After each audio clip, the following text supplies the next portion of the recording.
So unless you've been living under a rock, or at least far outside the United States, you've probably noticed that there's a new president elected, or rather re-elected.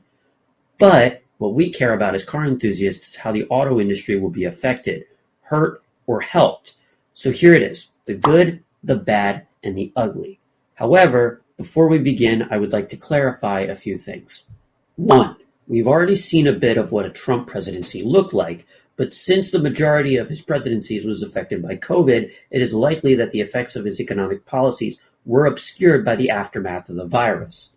Two, I would like to emphasize that there is no political affiliation with this video, and most, if not all of this video, will be based off of research that I have personally conducted with evidence that will be available in the description below. Finally, three, of course, this is pure speculation and should be taken as such. So with that in mind, let's begin. The first thing of a Trump presidency you will likely see is a rollback on emissions regulations for both cars and factories producing said cars. But I wouldn't go celebrating yet because it likely would not impact the industry too much because cars would still be made to fit EU's much stricter regulations, meaning that unfortunately the end of the internal combustion engine would likely not slow down. The second thing a Trump presidency would likely bring is cheaper gas prices.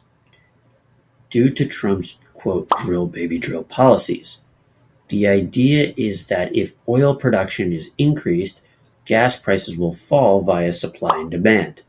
However, since the US will not only be producing more oil, but using more as well, it is possible that the US might hit a cap of how much oil can be produced domestically.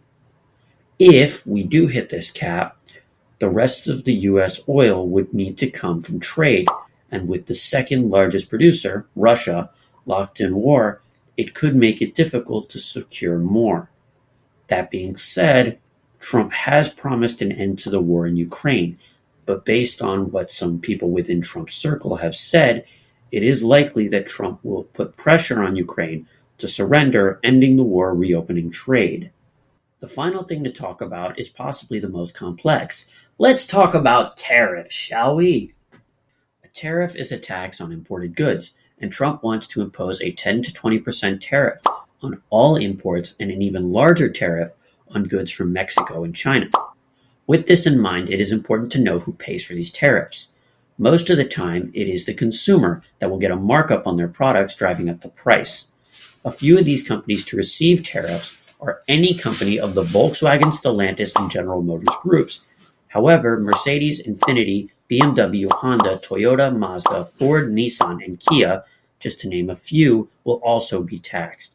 Oh, and by the way, all of these produce in Mexico, meaning they will be subject to an increased tariff, but even if they don't produce in Mexico and just outside the United States, they will still be subject to a smaller tariff that again will be passed on to the consumer.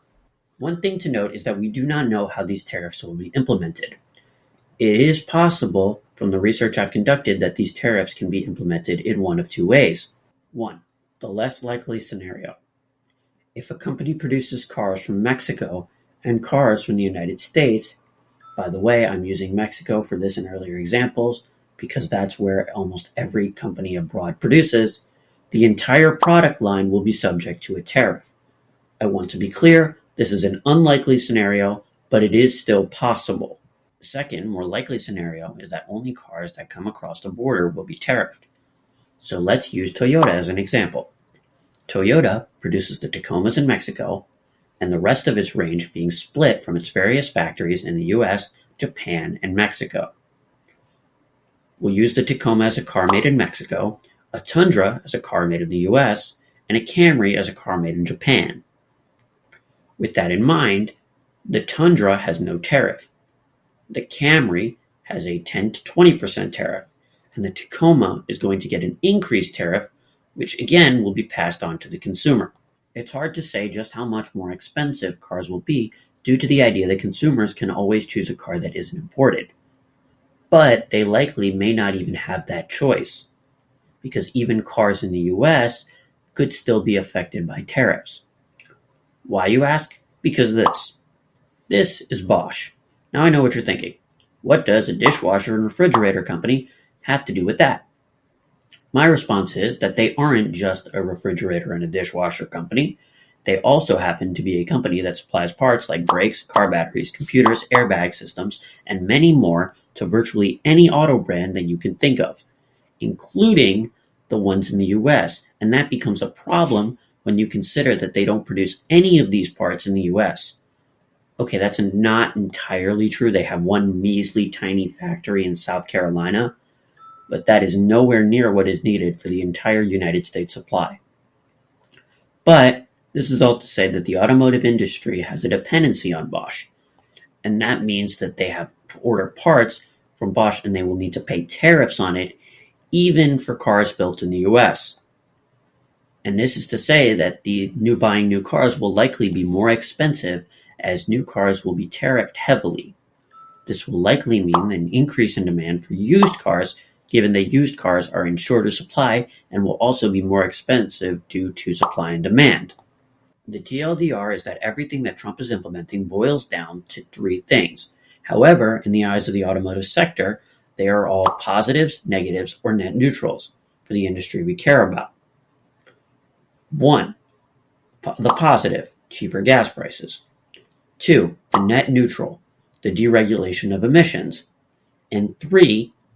Tariffs that will likely make car prices sky high, and I would say that is a nightmare. Quick editor's note here, guys. One thing is that I got to speak to a friend of mine who works at a Toyota dealer. He mentioned a few things on the subject of tariffs. One is that some of their cars, he used the Corolla as an example, are produced in different factories in different countries.